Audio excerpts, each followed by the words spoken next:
BBC One Wales, week in, week out, investigates the truth behind organic food in Wales. Thousands of tons of homegrown organic food is being dumped, rejected in favour of cheaper imports. Crops are left to rot or fed to animals, and consumers are often forced to buy inferior products while supermarkets reap the rewards. Tonight, we ask, why is good food going to waste? It makes a mockery out of growing vegetables when you can produce this stuff and you can't sell it.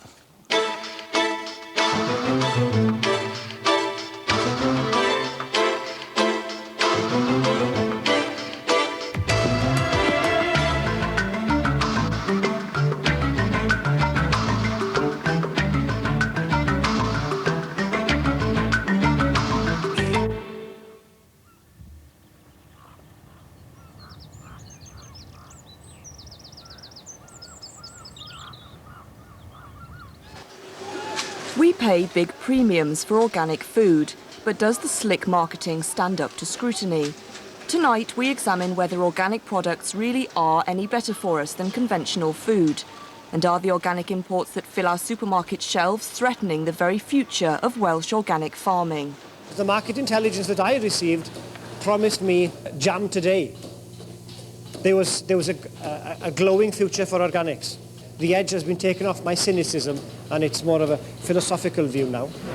My mama told me, you better shop around. Oh, yeah. Today, we're shopping in Wrexham with the DeParno family. Shop around. Oh, yeah, you better shop around. Where's the price marked? Here we are. Organic 400 grams.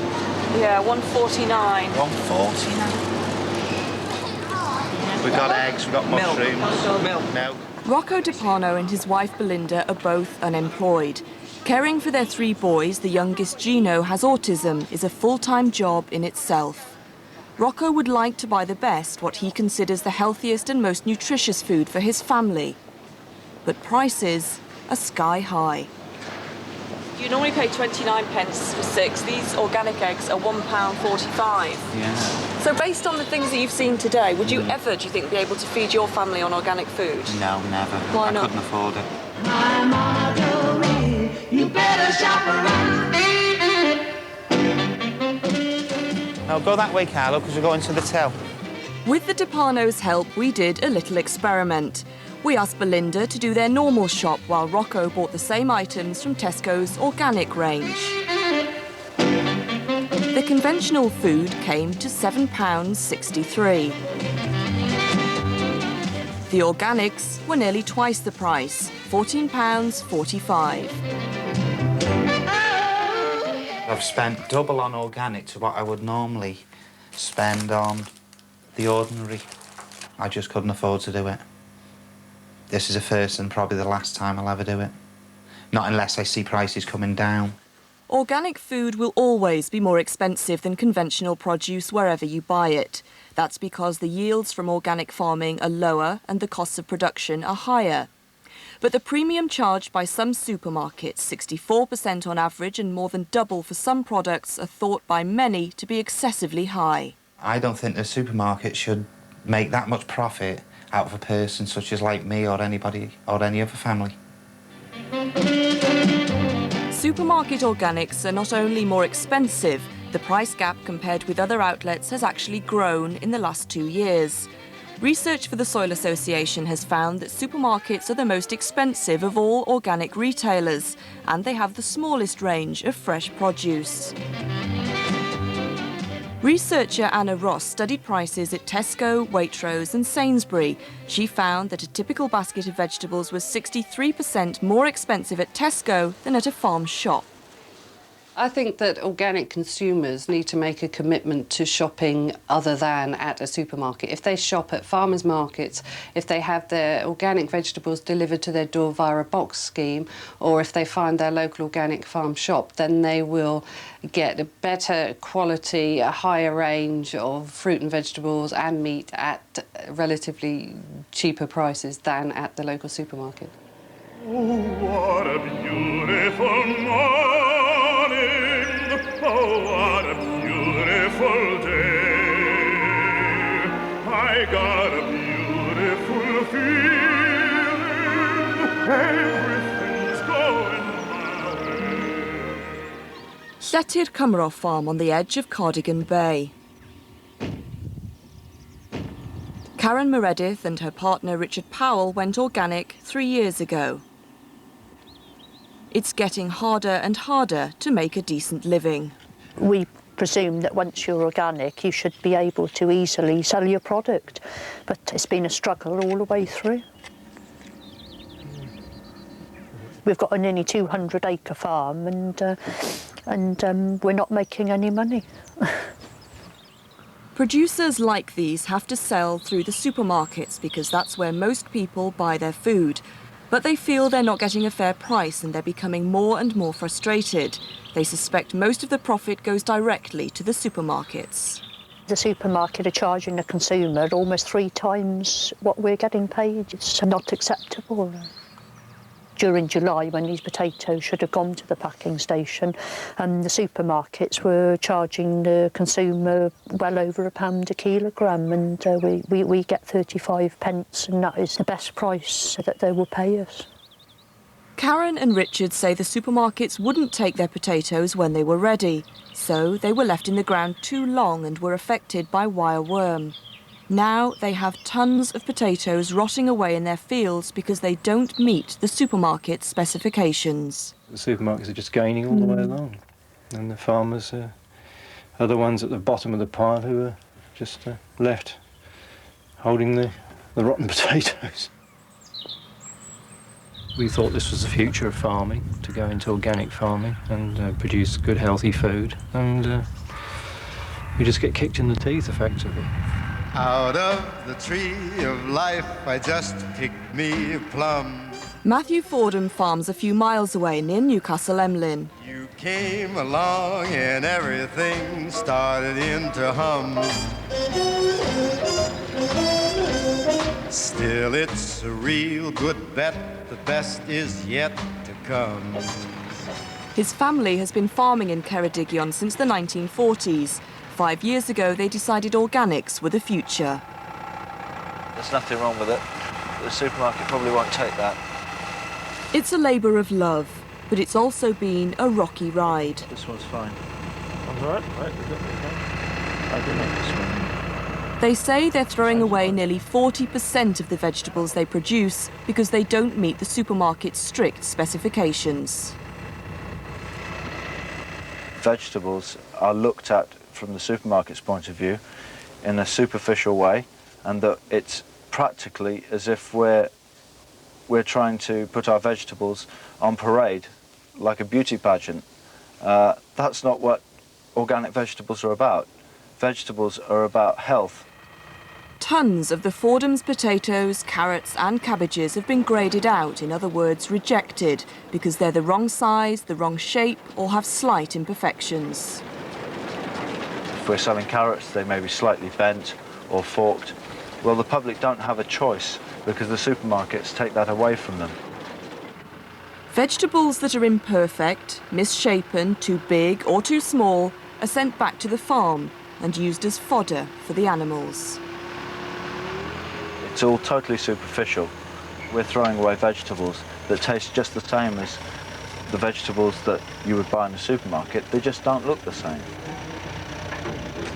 This is just a load I've just tipped in, and as you can see, there are a few vegetables here that I can't understand why they're throwing away. It's a nice Savoy. I grew these last year. I don't know what's wrong with this. Let's have a look.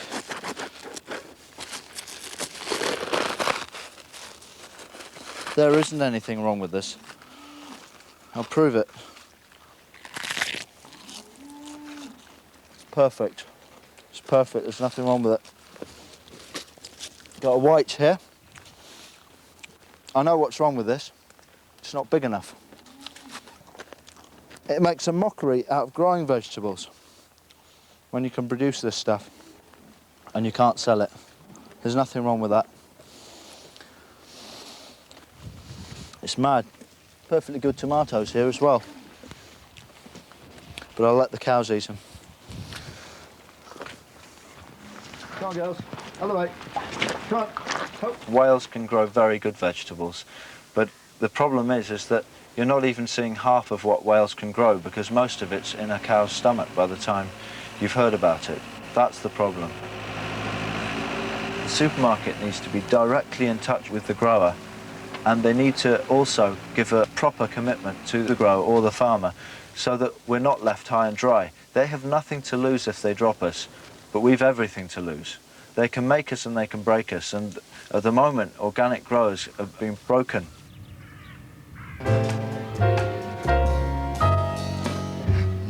Welsh farmers have to compete in a market that's flooded with imports.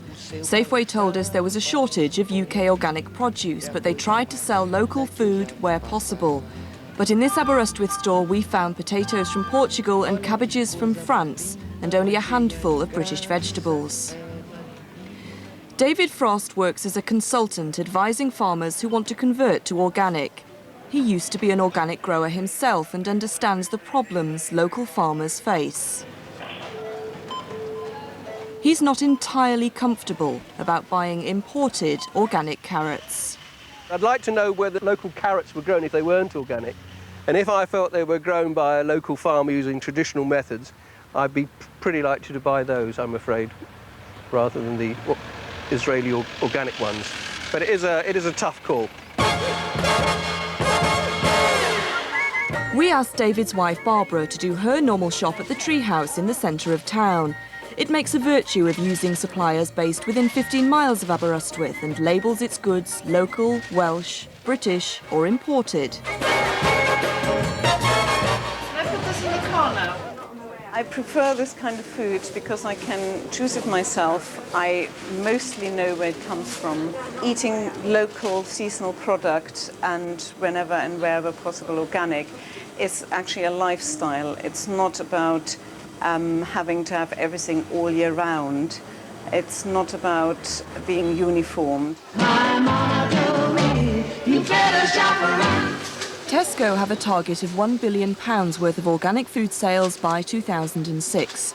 They told us they'd recently repatriated £12 million worth of produce to the UK, but that's just 6% of their annual organic food sales. They also helped to fund the Tesco Centre for Organic Agriculture at Newcastle University. They recently claimed in a press statement that 100% of their organic potatoes were sourced in the UK, but not all their statements stand up to scrutiny. We went to one of their stores to put their claims to the test. You mentioned potatoes. 100% of potatoes are now sourced in the UK. Let's look over here and we'll find Austrian potatoes, and we can also see some potatoes from Egypt. So how can you reconcile press releases telling the public that 100% of potatoes, organic potatoes, are now sourced in the UK when quite clearly they aren't? Right, well, I mean, I need to recheck on the press release, but certainly there will be times when there are issues with supply where we will always have to bring in from outside the UK in order to satisfy customer demand. I accept that. So when things are out of season, you obviously can't get them in this country, but you shouldn't be then making claims that 100% of potatoes are UK sourced when in fact they aren't. Well, I don't think any retailer can give a guarantee that all their produce will always be British. You gave a guarantee in a press release. I don't think it was a guarantee. We may have been claiming that currently 100% of potatoes and that we are now sourcing 100% from the UK.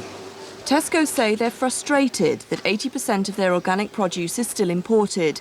They say they intend to source more homegrown products in the future whenever conditions allow.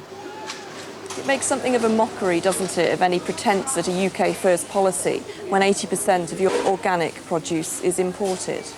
The simple answer to that is that customer demand is outstripping supply. We simply cannot source enough from the UK. The fact is that supermarkets can get products more cheaply and in the volumes they want from producers like this one in Holland. British farmers say the supermarkets are using this as a lever to drive down the price they pay for homegrown produce. UK growers face unfair competition because the organic regime is stricter in this country than in many other parts of Europe. In Britain, it takes 2 years to convert, compared with 6 months for this Dutch unit. And here, government subsidy for organic only lasts for those 2 years. In the rest of Europe, there are ongoing annual stewardship grants. Do you accept that organic farmers aren't getting enough financial support from the government to help them make a living? No, I don't think that's right. Ultimately, farming depends on the market. The government doesn't set the price, the market sets the price. There are times when the market is buoyant, there are times when the market isn't buoyant. That's the nature of business. You have to take that risk. Yes, but it's very difficult to compete, isn't it, when farmers in Europe are getting financial support for their businesses and farmers here are not? That is a fair point, and that is something that we're going to have to look at closely in the future. It can't be done overnight because the money isn't there to do it overnight. In sectors like organic livestock farming, the outlook is grim. During the foot and mouth crisis, when British meat was scarce, the supermarkets turned to cheaper imports to make up the shortfall. The Soil Association says this triggered a price war, with some supermarkets selling organics on the premise they should be as cheap as possible. It fears this price war, fueled by cheap imports, threatens the whole future of the fledgling organic farming industry in Wales. If we carry on like this, we won't have any livestock producers in Wales. It's as bad as that. There have been thousands of farmers that have gone out of business in the last few years, non-organic farmers, and the risk is that if these price wars put this inexorable pressure on the organic producers too, they will follow in the same direction, and we will not have a growing, prosperous, organic producer community in Wales. The Soil Association says if things continue as they are, and British farmers and Welsh farmers don't get the support that they need from supermarkets, there will be no organic farmers in Wales in the future. Well, I think what, again, I refer to our target that we set last year. That gives farmers the confidence to actually invest in the future. If they know there's a market there for their produce, they're reading the signals that we're sending down. But there's produce lying on fields, Mr. Church, that isn't being bought, it isn't being taken up. Meanwhile, cabbages are on the shelves in Tesco's from France. Well, as I say, what we need to ensure is that we've got the right quality and the right quantity of organic produce that we can supply. We are certainly committed to taking British wherever we can, if it meets that criteria. Can I just be clear then that quality and supply are more important to Tesco than the price? Yeah, price is obviously an issue because our customers expect to be able to buy at a price that suits them. Meanwhile, thousands of potatoes are still rotting in the fields on Karen Meredith's farm. Farmers like this face real financial hardship unless the price they're paid is greater than the price of production. In other words, unless they get a living wage. The Soil Association has asked the supermarkets to sign up to a new charter that would guarantee a fair price to the producer. Sainsbury and Waitrose have supported the charter, but Asda and Tesco haven't signed up. Although it's very good news that Tesco have announced that they want to see £1 billion of organic food sales by 2006, I'm personally very worried that if they take the attitude that the price that they pay the producer for that food is below the cost of production, we'll end up seeing all the food on the Tesco shelves coming from other countries. And I don't want to see that because I don't think that's in the public interest. I don't think it's in the environmental interest of this country. What's wrong with the principles in that charter? A fair price to the farmer. What's wrong with those principles? There's nothing wrong with those principles, and why won't you sign up to them? We support many of the principles, but Waitrose and Sainsbury's are prepared to sign that charter. Why won't Tesco? Well, that's just maybe. I mean, Tesco does things differently in many, many ways. And we don't see the need to sign a charter when we're actually talking to suppliers and we're talking to people on our own to make them aware of the sorts of things that we're doing. The first one's made. That one.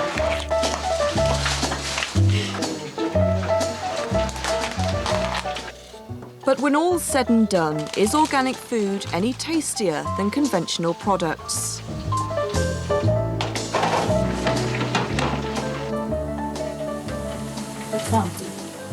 We asked the Depanos in Wrexham to put it to the test.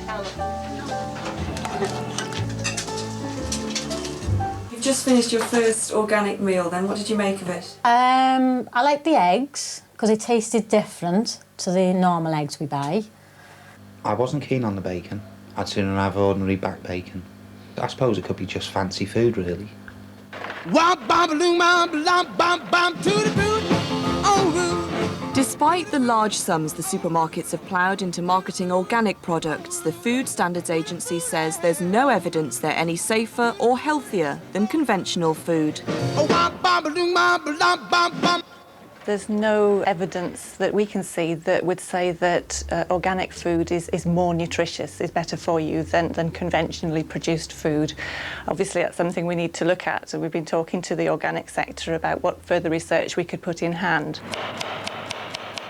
We wouldn't want people on low incomes to think that they're not doing their families, doing the right thing by their children by buying conventionally produced food, which is perfectly safe and nutritious. And the key thing from the Food Standards Agency's point of view is that we want everybody to go for a healthy, balanced diet. Some of the claims made for organic food are highly contentious. Tesco is one of a number of companies that have had to withdraw or amend leaflets like these after falling foul of the Advertising Standards Authority. The regulators were so concerned that they recently drew up a strict code. No claims can be made regarding taste, safety or health unless they can be proved. The code of practice for organic producers is very restrictive. You can't claim that it's safer or better or costs less or tastes better, is environmentally friendly or sustainable and contains no chemicals. None of those claims are allowed under the Advertising Standards Authority's code, and yet these claims are widespread and they're what most people believe, in fact. The most common misconception is that organic food is made without chemicals. This is why people essentially buy it, because they think they're buying something that's free of chemicals. But this is a myth. The European Union's list of permitted chemicals runs to 4 pages. It includes paraffin oil and the slug killer metaldehyde.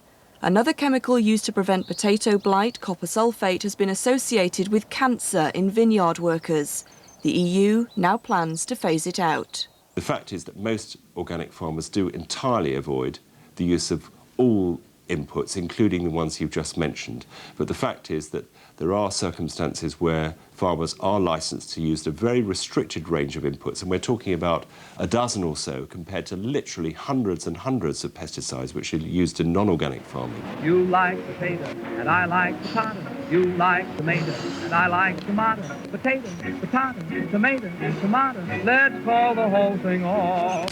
So if pesticides and fertilizers can be used, and if you can't always taste the difference, how do you know it's organic?